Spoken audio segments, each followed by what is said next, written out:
And yo, this is Trav. The Sports Backbones podcast is back on. Today is Thursday.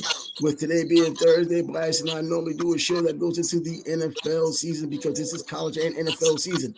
But this time, Bryce is not here. He's on the road. He's with family, so he won't be with us today. So we just go a step further and talk about the NBA, which is right around the corner. We already started their preseason games. Now we can look forward a little bit into the future of the 2025-2026 NBA season.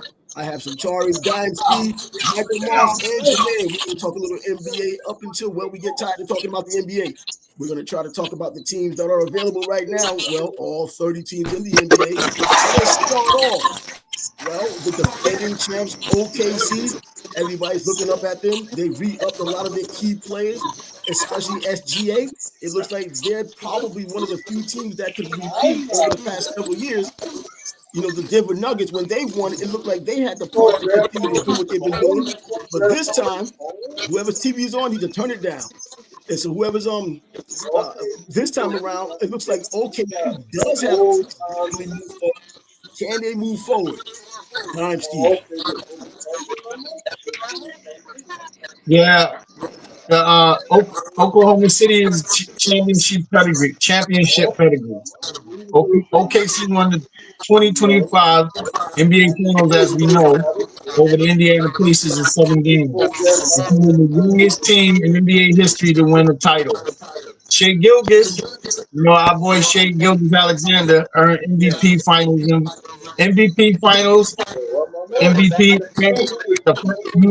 earned the MVP and Finals MVP and the scoring title with 32.7 points per game. So what do you think, Micah Moss? You have any opinions on what's going to happen this upcoming season with OKC? Will it be a tough follow after they won their first championship, at least in OKC? We know it's the former Supersonics of Seattle. Do you have any opinions on that? Oh man. Man,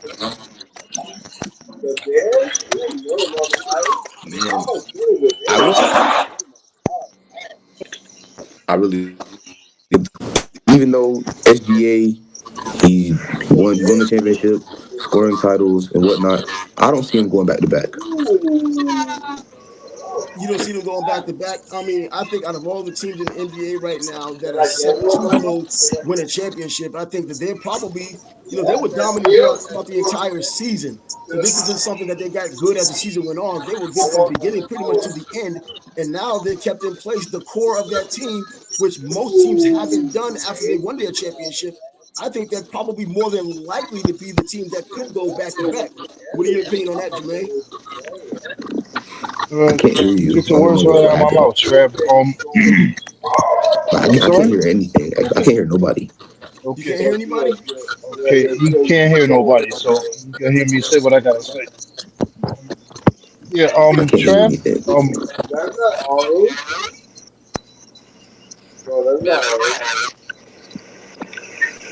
there's a lot of feedback. Whoever's line that is. Yeah, it sounds like a walkie-talkie. I know, right? Yeah, man. So like a Star Wars or something. All right, let me see. Yeah, if I could just answer your question as soon as you get a chance. Yeah. Yeah. Can you answer the question? Yeah. Yeah. Okay. Anyway, they're now the hunted now. Any defending champion in any sport has become the hunted, and 31 other teams got they got the tape on this team, but like you just finished saying, their pieces are still there. They're still a young team with the same stars there, and that coach. They got the same nucleus there, so I don't see no reason why they can't repeat. Especially But at the same time, I'm kind of wondering what other team has made themselves better than the previous season that's going to be able to compete against them. We look at Houston, they added Kevin Durant. That's more a name Kevin Durant, dynamic play. than a dynamic player. Kevin Durant is still a very good player, but he's obviously isn't the player he once was. So that does help Houston, who's done well last season to get into the playoffs themselves, but over the top. Yeah. When I look around the other teams in the West Coast, like Golden State, you know, you still got the Jimmy Butler, Steph Curry here too, dynamic there. The Lakers now you're gonna have a full season of LeBron James and Luka Doncic there. Yeah, I'm not gonna even mention the Phoenix Suns, but Phoenix Suns. yeah, Kevin Durant left, so that should tell you right there. That wacky owner over there. And then going back to with the Clippers, I don't know what because Kawhi Leonard is just like Stephen A. Smith said, he's the best superstar who does nothing for his franchise. You know, And that's the truth. the But you know superstar. what? He did enough for a franchise before because he got to around with their first championship. So he did it once upon a time. It's just that this isn't once upon a time anymore. Yeah, that's what I'm saying. This guy gets paid to do nothing. Centauri, you You got trying to James get Harden. He But get other paid than to that, get let's go. win. Can you hear me? OKC. You know, I'm sorry. You hear Aaron? me? I was asking, yeah. I can hear you. Why don't you go outside and try to speak? Maybe it's because we're too close together inside here. That's why we're getting feedback. Yeah, that's what I was saying, Trav. OKC and the West Coast. I don't see what. Hello? I haven't even mentioned no teams in the East Coast challenging them. Yeah, we'll see if the Cavaliers have the same type of season they had last year. But you see, I'm wearing, Hello? and I'm wearing the Knicks. Yeah, what is your opinion on it, Centauri? Can you hear me? Yeah, I can't hear you. Wait, you can hear me? Yes. Oh, I can hear you. I can all hear right. you So I loud think and clear. Oklahoma City they have a chance of going back, but I don't think they're going to like actually repeat because like the West got harder over the offseason. I mean, Kevin Durant. I mean, the Rockies they could rival Minnesota with got Lakers with DeAndre Ayton, so LeBron and Luca. So you got the Clippers and a bunch of old people.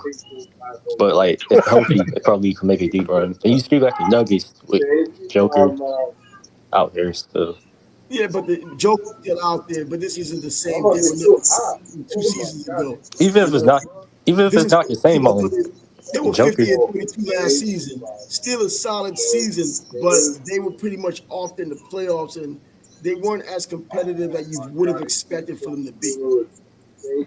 Yeah, like, but like even without the same team, say the Joker, he's still gonna have like get done an average triple double. So talent's still there. Like you still got Jamal Murray. They got a new bench with Cam Johnson from the Knicks. After you trade Michael Porter Jr. Kevin Cam Johnson, he can space the floor. He could average like 15 points off the bench, and y'all can still be good. They got Bruce Brown back. I don't know if that's actually like mean thing, Well, but let's get away from the West because the West seems like that's what it's going to be all about next season. How about the East? Now, the East is pretty much a crapshoot now because there isn't one dominant team in the East anymore. There's a litany of teams who have a chance to go for the championship, or at least go for the championship. I'm going to say that specifically because they can go for it, but they might not win it. Most likely, they won't win it. The East, according to most people and pundits, is a weak division this year. Is that true? uh, yeah, I mean the East is mostly full of injuries now. Everybody like Dame will. Jason Tatum won't start beginning of the season. Who else is out? Tyrese Halliburton is not the runner-ups. He's not even playing this season. In my opinion, I think the Pistons are the best team at East. Okay, they still got Kate Cunningham, Ahmed Thompson. He's still developing. Jane Ivey coming back this season. You got Jalen Duran. He's still he's still talented. He's like one of the best young singers in the league. So Pistons, they might have a chance. Magic, Banchero, he's gonna do his thing this year. They got Damian, they got dude from Memphis, Bang. He can shoot threes. Fonz Wagner. It was already good without him. I mean, they just got overrun last year because Boston was just a better team. So, but like you got more experience. The Cavaliers, I don't really think they're going to do nothing this year. I mean, they might get to the Well, playoffs. I mean, they're going to the playoffs because the East is weak. The East is, it might be like a top four team in the East. Hey, Because Dimesky, let's move on a little bit from that because he's going down the whole damn East when we can kind of go piece by piece. That's probably good anyways. If you look at what last season and things that you didn't expect, you did not expect for Philadelphia to go 24 and 58. And it's more because of Joel Embiid not playing. Well, he's looking at being a part-time player this year because they're trying to ease him back into the lineup instead of just letting him take the offseason, jump back in, and just be the old Embiid or try to be the old Embiid that we know and I guess some of them love. At least Philly fans do. Yeah. yeah, From what I heard, like but like the Philly, the the expectations in Philadelphia Philly is 76ers are still broken. Because they gotta ease back. They still Paul George is hurt and Embiid is hurt. They're gonna ease him back. But that young rookie they got, Edgecombe, looks like he's gonna team up well with Maxi and if they have B and Tyrese B back Maxey, back exactly. part time, they might be a little close to reckon with in the East. But it's the usual suspects in the East. You're gonna have um the Knicks, the Cavaliers, the 76ers, and maybe remnants of the Pacers and the Celtics. But What the Milwaukee Bucks? The Bucks. I don't know. Milwaukee Bucks, I don't know. they You know, they lost a lot. well, you guys know up I know. there was a story about how the Bucks were interested in, the Knicks were interested in Giannis, and the Knicks just didn't have a good package to give them. So the Knicks would have definitely put themselves over the top if they would Yeah. have done that. Thanks a lot, Mikael Bridges. The Mikael Bridges trade is one of the sticking points of what you just mentioned, Trevor. Yeah, exactly. Can we all know? You know, But that that's definitely would have made the Knicks a whole lot better than everybody else. I think they would have been the leader in the clubhouse this early in the season before it even started if that deal would have gone through. But what about Mike Brown? You two are out in New York. Jermaine and Dimesky, both in New York. You get to hear the buzz all the time. Mike Brown, the new coach for the Knicks. And, Tibbs is out after all these years. Defense first, staunch, not using the bench as much. What are you expecting from Mike Brown now with this Knicks team? No, we saw a little bit of it in Abu Dhabi. In Abu Dhabi, they're gonna keep the ball moving.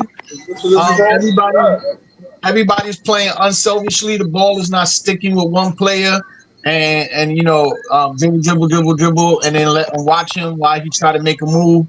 The ball moving fast. They rebounding. The fellas still got their grit and defensive intensity.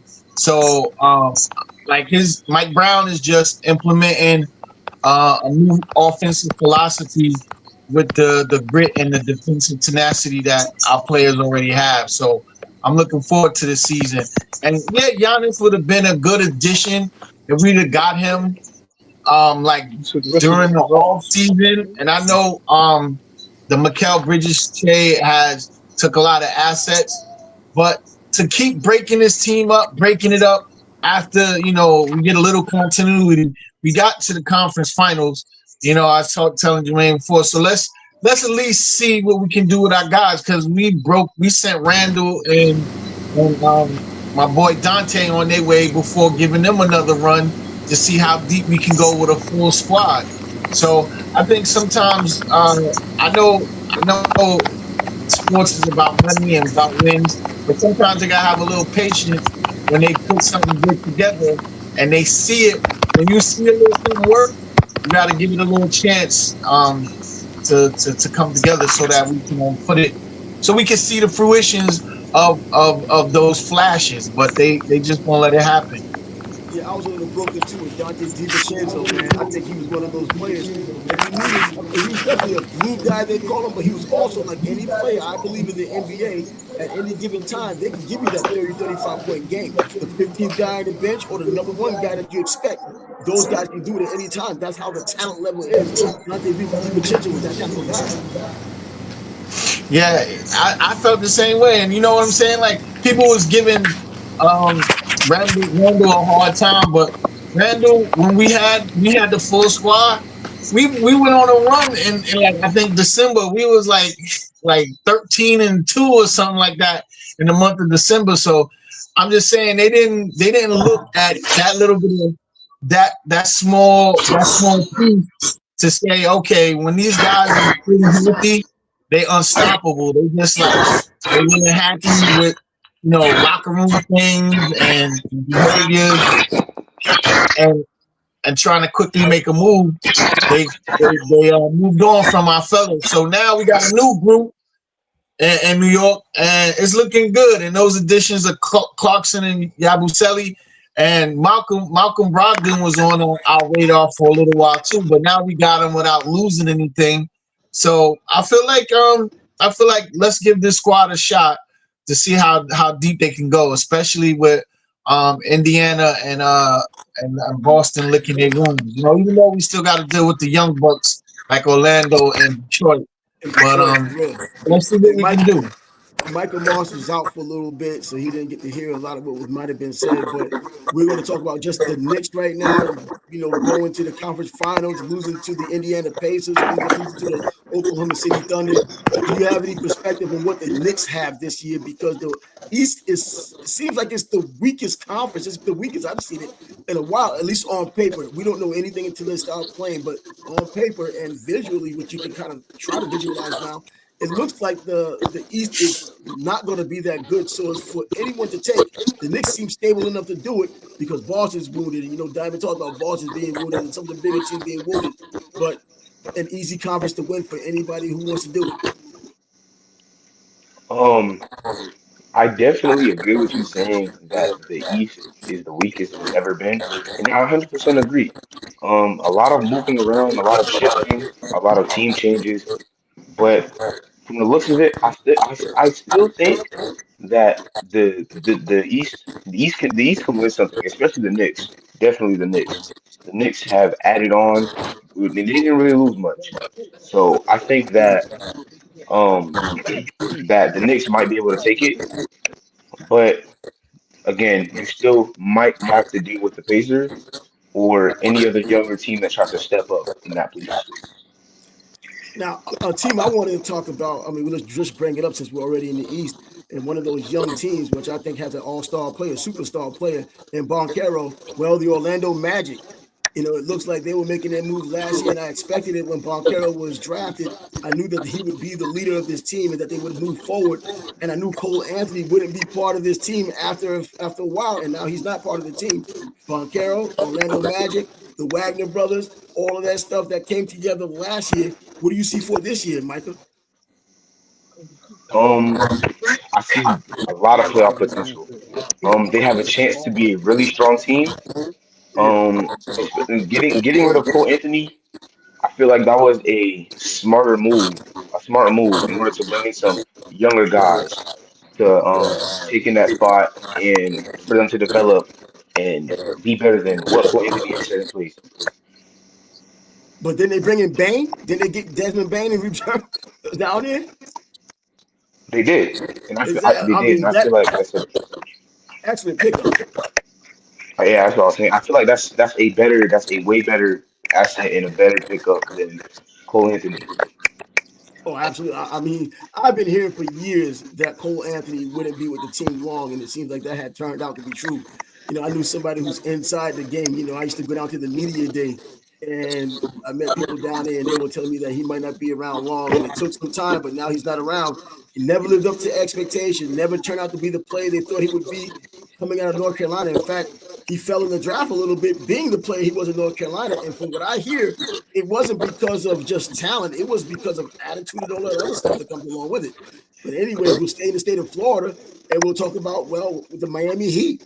The Miami Heat, typically they stay in, Pat Riley's still there, Spoelstra's still there. They're always going to keep themselves viable. But now, what's going to happen with them this year now that, what's his name? Say Tyler Hero, another injury. Um, Man, the Heat, the Heat might honestly, I don't see any playoff potential or play-in potential. I feel like they're gonna fall to the bottom like heavily.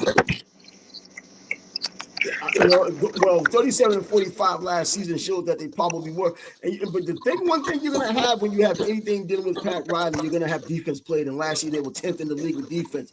But this is an NBA where there's so much offense anyway. But also, if you didn't realize last season, for all the offense that teams have been playing and all the rest periods they've been getting, there was some extremely big and bad blowouts last season. Teams lose about 50, 60.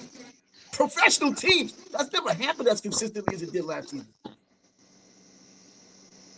Yeah, and I completely agree.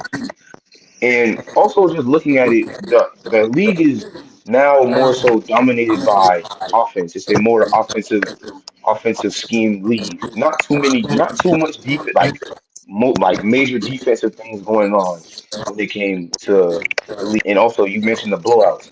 Yeah, yeah, that also goes into my point. Not too much defense going on, so I can, yeah, see.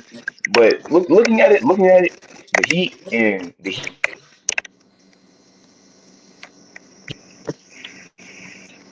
Froze up a little bit.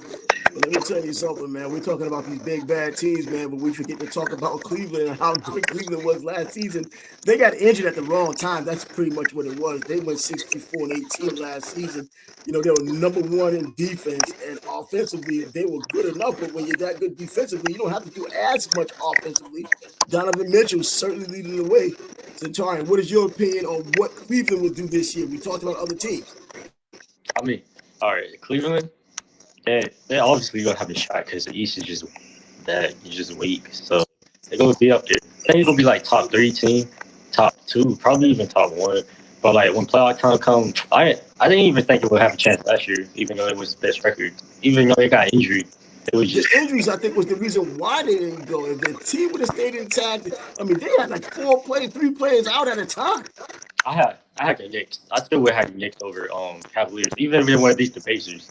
But like that's just me. I mean, because like Jared Allen, I mean, well, he's gonna guard Karl Anthony Towns. I mean, he can. Karl Anthony Towns at like 3 inches over him. So he's gonna do his thing, bro. And like other than Donovan Mitchell and Evan Mobley, it's pretty much they don't have no bench. They can't really, they're good for regular season, but like deep postseason run, that's like it's not gonna happen. Man, let's talk about some of the old stalwarts. Golden State. I mean, that's one of the old stalwart teams that you need to talk about because they haven't done what they would typically do from year to year.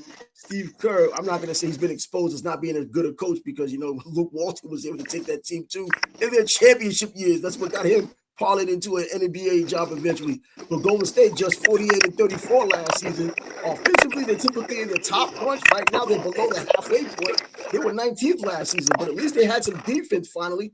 But what the hell is left now with this team? Well, they still got the legend Stephen Curry. You know what I mean? Still a heartbeat of the franchise. You know what I mean? Chasing legacy and milestones and redefining longevity, just like your boy LeBron James. Draymond Green's still there, the defensive wizard, an emotional anchor, mentoring the next too generation. Emotional sometimes. Very emotional. They projected to outperform their last season by 10 wins. They're looking at a 50-win season, and they projected to secure at least top 6 seed in the West. So it's looking like like you said, the old stalwarts is still going to be in the mix at the end of the season after all the running around for the 80-game season. Yeah, but not for nothing. I tell you what, man, sometimes what happens off the court affects what happens on the court. And if you see any of the rumor mill, and because social media is what it is now, well, look at what's going on with Steph Curry and his wife, or at least his wife. It's like almost every YouTube video over the past week or two has been talking about her, talking about how he didn't allow her because of his success and what he's done in life or as a basketball player, kept her behind on what she probably could have achieved if she just didn't get married and didn't have kids. She seems like a bitter old woman now. We thought this was a nice relationship you two had. they're always on the camera. It looks like lovey-dovey. Of course, you can't always think that what happens on the television is what's happening in real life, but she's been pretty vocal about things she's been talking about lately with their marriage, with their relationship, and she's kind of made it somewhat about her. Of I I didn't I thought I was going to be a career woman. I didn't think I was going to have any kids. I didn't think I was going to get married. I was going to just be a career woman. Saying things like that kind of is like a precursor to things that might be happening. That's going to happen later on, but it gives you a little bit of an insight that to speculate at least that maybe there's something going on behind closed doors, and we know when there's something going on behind closed doors, it can really mess up a player's head. You're absolutely right, because I was just discussing that about Damian Lillard. He had his divorce while he was in Milwaukee, and it messed with his head and ruined his season. You know, and he was not the same player in Milwaukee, especially after the divorce. It's like he lost. It's like he lost his step. He almost looked like he was ready for retirement. The way that divorce messed with his head, and if Steph Curry and them relationship has that same effect on Steph, then we might as well say we might as well kiss Golden State goodbye if Aisha messes with Steph head. And like you're saying, like I don't understand. You're gonna wait until you're successful. She's successful still to complain about what you could have done a few years ago. I don't know. I know that could be the old Eddie Murphy thing. Somebody pulled Aisha in the kitchen and say, Yeah, "Girl, that's what I'm you know thinking what you too. could have been doing if you wouldn't have had no kids," and getting in her ear. But she needs to um just realize how much she got, and she wouldn't even have a platform if it wasn't for her championship. Exactly. You can't tell these feminists that type of thing right now because they Damn always think they're straight. the reason. They always believe they're the reason for the season when in reality, he's who he is. She would have never been on that level, regardless of what she tried to do if she weren't with him. And she couldn't just embrace where she's at now because of him and just look at it as a team thing or a not even a partnership, but just as you're supposed to be in a marriage, a husband and wife, and you're doing things together for the betterment of the entire family. It's like she's becoming a little bit more selfish now, and things are just not looking that great. Now, going back to your point with Damian Lillard, getting the divorce and not playing the way he probably should have been playing, but at the same time, let's also not forget that initially, didn't he want to go to Miami, and they didn't let him go to Miami, so the next best thing was Milwaukee. So it could have been something like that, playing where you don't really want to play, but you're getting paid, so you have to play. That's true too. You know what I mean? Like we don't know unless until after he retire and he give us the truth on somebody's podcast. His Hopefully own you can get him podcast. on. Hopefully you can get him on Sports Back Bro and be like, "Yo, Damien." His own Yeah. podcast. That's what he's gonna do. It's I Yeah. hate that. I thought that he and Giannis was just absolute. I thought it was Karl Malone and John Stockton again with the pick and roll, but it didn't happen like that, So, and I was waiting. I was like, man, if I know this, I'm sure everybody else knows this. How come it's not working like that? But that's what ended up happening. So let's. Doc Rivers, Yeah. you know what I mean? Doc Rivers, he might be a team killer. Doc Rivers is a Yeah. You know career something, killer, Trav? man. When I asked you, Trav, they got their additions. Miles Turner coming over from Indiana and Cole Anthony coming over from the Magic. Orlando. Yeah. I don't know how this dynamic gonna work with the Greek Freak, but Milwaukee Bucks trying to retool. Well, Hopefully he I can keep his head in the game, because I keep like you saying, I keep hearing all these rumors about Giannis not wanting to be in Milwaukee. He got his eyes looking outside of Milwaukee. So we got to see how the season go. But those are good exactly additions. Cole because Anthony and Miles Turner. That's some good additions. well, years Yeah. ago, he said that he was down. I did it the right way, and everybody applauded him for doing it the right way. He wasn't joining another team, making one of these big threes, and making a super team. And he stayed there from the beginning. It was all organic. He got himself a championship, and everybody was happy about that. But it's like once that championship buzz was over, and they weren't going back right away. Next thing you know, you start hearing about him saying a little bit more. I'm open to just not being here anymore. Who the hell says that? a guy that has been beloved by the entire city. He's historic. He's gonna always be the number one guy from their city, regardless of what Kareem done. He's always gonna be the guy now because he's done it more recently, and he's been in an era where all eyes are on him because of social media or otherwise. But he's still kind of like giving you a little bit of leg and pulling it back. Yeah, I don't mind being out there. Well, I don't know if I want to finish my career here. He just, and it's like a lot of players like him doing the same things. Yeah, he We'll playing the whole find out when the trading deadline come up. Huh? When the trading deadline come up in February, we'll find out if the Well, let's Milwaukee find. Bucks have a bad season. Yes. Speaking about finding out what's going on, how about the runner-ups last season, the Indiana Pacers, Tyrese Halliburton? How tragic it happened to him. I can't stand that man. I can't stand You know what? it. As a player who did what he did to the Knicks, that part of it says, man, damn, he shouldn't. But I'm never going to say, man, I'm glad he had gotten hurt. This guy, and for what he has done and what he does for basketball overall, look, he would have been another Reggie Miller when the Knicks played them. So it would have been at least keeping that buzz going and making it more relevant than it's been in years. And that's what he had brought to the table. I mean, I wish the Knicks could have gone. I wish the Knicks could have been playing OKC. But he happened to be the guy. He got hurt at the wrong time. There's never a right time, but he got hurt at the worst time, put it.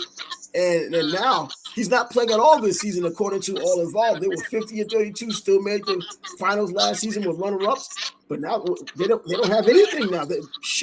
You're talking about first and worst possibly.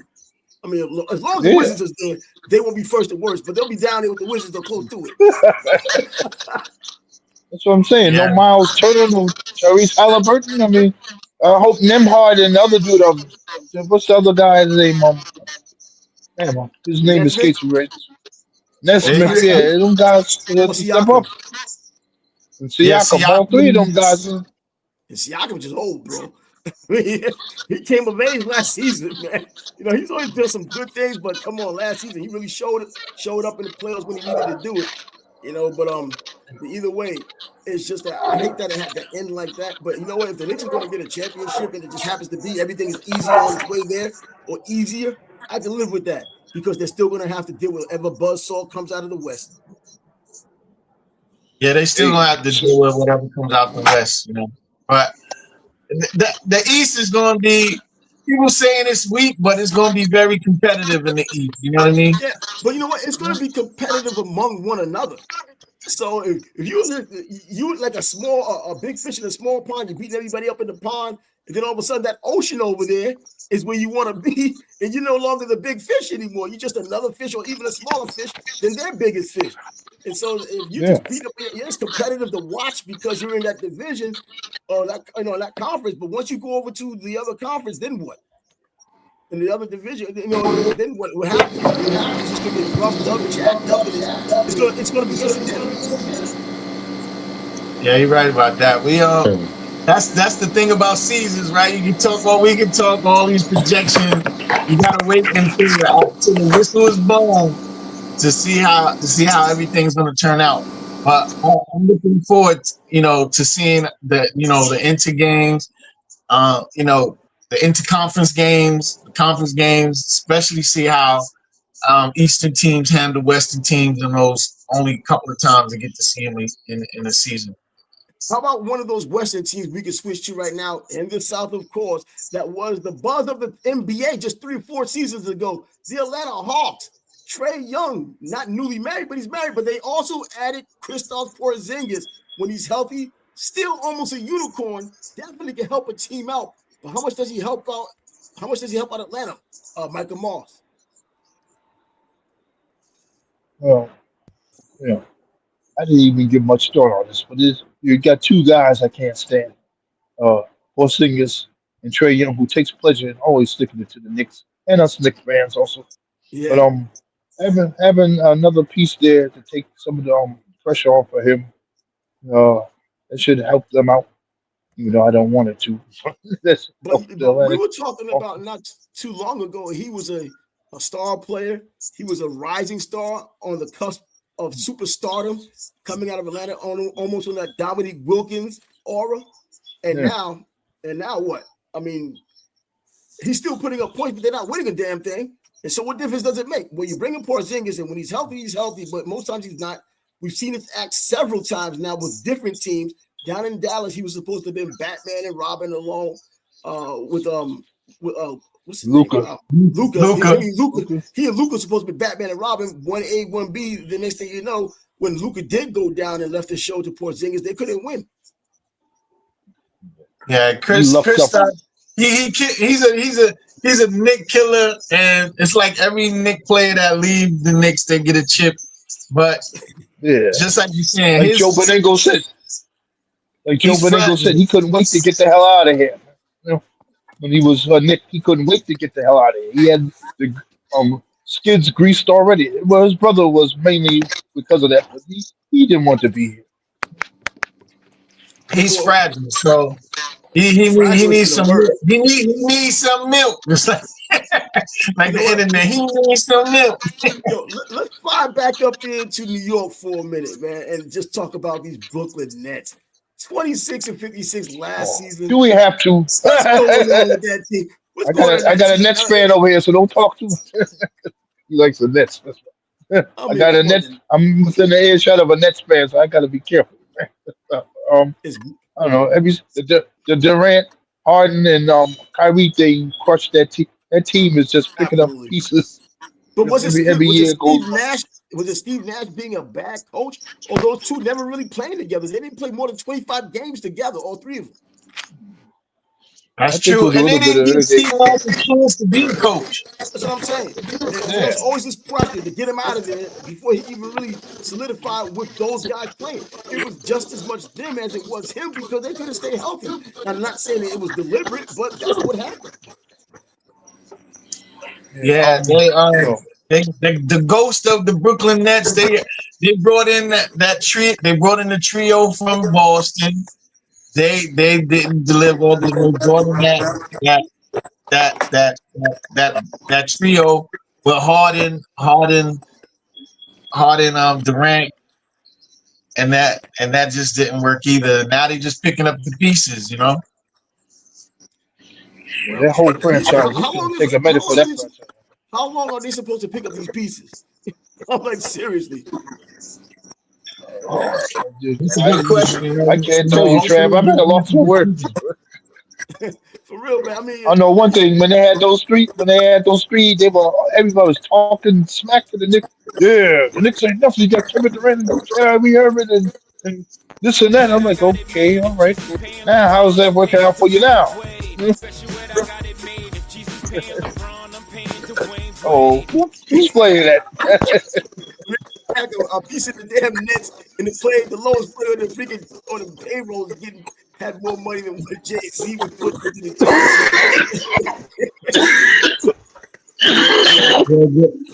team. Damn. Maybe you can call it the curse of Jay-Z. Huh? It could be the curse of Jay-Z. You never know, man.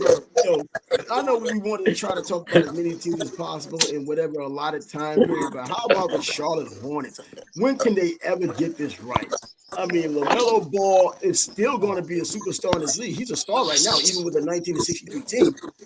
And, you know, they're off everywhere. You think with a scorer like him, they would be in the top echelon of scoring, but they're number 29. Number 29 out of 30 teams, man, last season. Now, I know one player isn't going to do it, but you would think with some of the players they do have along with him, that would be something that, you know, that would be helpful. That would be helpful for them. Defensively, well, same thing, pretty much not good at all. And when you're not good offensively, you're not good defensively, it usually equals 19 wins to 63 losses. Yeah, ESPN got them projected with only getting about 26 to 30 wins this season. So, hopefully they can find them some sneaky young, good, hungry talent that can help LaMelo and help the franchise revive itself. Oh, well, how about, since we're jumping all over the damn place, we're not even just staying in the East and then going to the West. We just kind of crisscrossing across the country. How about Minnesota? I mean, come on. Anthony Edwards has done a lot of talking, hasn't done a lot of delivering. You know, at least with MJ, when he wasn't winning, he wasn't saying a whole bunch. But at the same time, social media wasn't around then to hear him say whatever the hell he was going to say, because I believe with his personality, he probably would have said something on some social media platform or what have you, and would have gotten the buzz that Anthony Edwards is getting now. Anthony Edwards is a talent, no doubt. But the fact that he's just saying a lot, from talking about Jordan the way he had talked about him to just talking, period. But he's putting up numbers, but they just aren't getting the important wins, as they would say, what Steve Summers would say. They aren't playing meaningful games. They're not playing in meaningful games when it matters, which are the playoffs. Yeah, he had his chance to shine this playoff.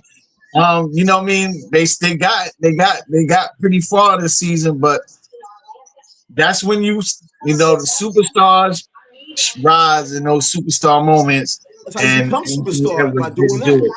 That's what Yeah, separates the good players from the great players, and the ones who are good all season long, and then all of a sudden they get into the playoffs and they show who they are. Last season, Tyrese Halliburton showed who he was when the playoffs and the games were on the line. This dude hit, 3 game-winning shots, and he was just taking it. Now, he wasn't even just trying to act like he wasn't going to be the guy. He was taking it and shooting and taking it and driving it and making it happen. And that's when you make your bones during that time. And he made it all the way with a team that probably should have gotten that far, made it all the way to the finals, doing just that. If it weren't for the injury, man, I don't know if the outcome would have been different, but he still would have had his shining moments. yeah, I believe he would have shined in the finals if he didn't get hurt. Because as much as I don't like him, I don't like none of the opposing teams to the New York team, but he was definitely, I don't know what he must have had that lucky rabbit's foot in his locker, because he was getting in last second shot. Yeah, he was. He had to wipe his foot up his ass for real. Yeah, he was making it happen, man. There's no doubt about the way he was getting it done. But Where he did it to Cleveland, he did it to us. Yeah, I know. And I think he would have did it. He'd have got a couple of games against OKC. Time's getting short, so let's jump on some other teams. We followed up with these guys. One team I don't believe we jumped on that we probably should have jumped on a little bit more was the Memphis Grizzlies. Ja Morant. We already know about Ja Morant and the idiocy that is Ja Morant. That was a dude I ran with since his college days, before the NCAA tournament. I knew about this dude before because he was making me money betting Murray State basketball against the big dogs. He was making it happen. And he gets to the NBA. He lights it up when he first gets there, get that $200 million plus contract. Then he becomes idiot and continues to be an idiot. And then here he is right now, and it's really detrimental to his team. And last year's 48-34 record shows that, damn, man, this is about regression. That's what it was. Yeah, they looking at Memphis to be middle of the pack in the West, about 42 to 45 wins. And depending on John's health, that's a lot of things with this whole NBA season. Is if your stars and your stars and supporting cast can stay healthy, is as far as you go. If you can't stay healthy, that's the stop you get off at. So if Ja can stay healthy, maybe it's possible, maybe get that 6 seed or something and help Memphis make some noise in the playoffs. But you gotta stay healthy. But now they lose Desmond Bane. So that was definitely a big piece they had, along with Ja, because with Ja being out as much as he was, whether it's suspension, whether it's injury, Bane always stepped up to the plate. Now he's down in Orlando helping that young core of team. Just a couple of seasons ago, I was saying Memphis. I had a handful of teams that had a core of young players that I knew were going to be the NBA dudes. And at that time, I had Memphis up there, even in front of OKC. I had Memphis, OKC. I had Orlando, obviously, but I had them on the lower run. And after they moved to become a bigger young team, then I had Minnesota. And now, I looked at Houston a little bit, and I thought Detroit with Kay Cunningham, but I didn't think Detroit would be able to get it done. Would it be helpful to know where your husband was this evening? We were seeing. Yeah. Guys, I gotta cut out. I gotta help my dad over here. All right. I'm gonna cut out. I'm gonna check y'all out with. Do you know okay. what he's doing in the Good talk, man. Right. Later. So just leaves you and I. Today's Sunday. Yeah, but finally, I guess we could just close this out by talking about the team that most people do talk about, whether they want to or not, the Los Angeles Lakers. LeBron James, another season, another dollar. What success is he going to have furthermore? Bronny James still on the team. Why? We don't know. Well, we know why, but we don't like it. But in any event, the the Lakers, LeBron James, his umpteenth year as an NBA player. He's been in the NBA longer. He's been outside of the NBA since he's been a kid. And what is there to expect from him this year? What is there to expect from the Lakers, period? 50 and 32 last year. JJ Redick going into his second season. Is he really a coach, or is he just another LeBron cheerleader masquerading as a coach? That's a good question. I mean, he was making some coaching moves, so he's showing his coaching mettle. But like you're saying, definitely him and Bronny is only the opportunities is only given to him because of LeBron. Oh, we already know that. What other players gets drafted anytime when you're averaging less than 5 yards of freaking 5 yards? It might as well be yards, 5 points a game. I mean, on a bad USC team at that. Yeah, I mean, I don't know why he didn't stay. He obviously knew that he had his health scare. He had that one season. I don't know why he didn't try to stay in. But that was also another reason why he shouldn't have been in the NBA. I mean, that's another, the health scare, man. Remember, Shaquille O'Neal's son had heart surgery. Now, this is heart surgery as opposed to a heart episode, but still, all are dangerous. And after the years of watching basketball, college and pro, and you see things that had happened to players. Hank Gathers comes to mind with the heart problem, dropping dead with Loyola Marymount when they were playing was Portland State that year, and in the NCAA tournament. And then Bo Kimball has to shoot the ball with the left hand in honor of Hank. And then UNLV put them out of commission. But the point is that these heart issues, man, any heart issues is not good for a cardio game like football, basketball. Yeah, you see, and some people don't even think like that. Like, I guess you know what it is. Some people say he probably said to himself, "This is my one and only chance to get it. So let me get out of school and go pro, so I can have that experience." So even if he don't make it 5 years, he can always say, I played in the NBA 4 years, and I played. But it's manufactured, though. Everyone knows it's manufactured. There wasn't anything organic about Bronny James getting into the NBA. We already knew when LeBron James said years back before Bronny even went to USC, I want to be in the NBA when my son comes because I would love to play with my son. Once he said that, that was going to happen.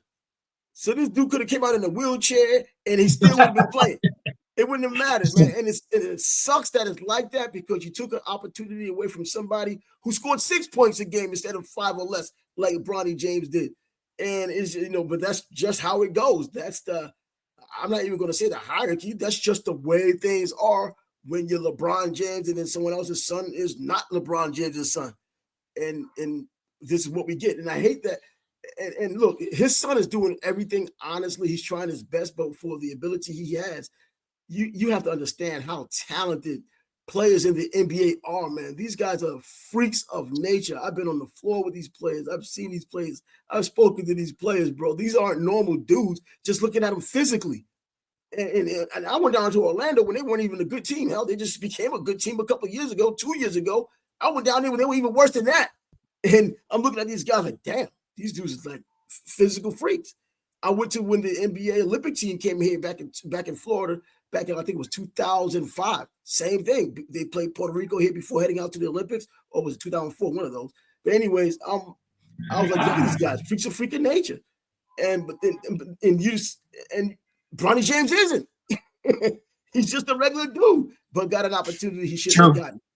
But anyway, let's close this thing out since we are home alone and we need to say whatever we're going to talk about for later on Sunday, whenever these games get played with these college football games that we can review on Sunday. So don't miss our college football review with you. But this was our NBA preview, which are a bunch of glitches for those of you who will watch it. Probably won't get this far because you're going to be, what the hell is going on with their feed and all these damn feedback and all this other stuff. That's the deal. That's Dimesky. I'm Trav. There was a litany of other people. Centauri. There was Michael Marsh. There was Jermaine. We all came together to talk about a little bit of NBA and put this thing together. So if you want to subscribe, don't do it because this isn't the video to do it for. Just wait for other videos to come. You can do it then. And until then, deuces. Deuces.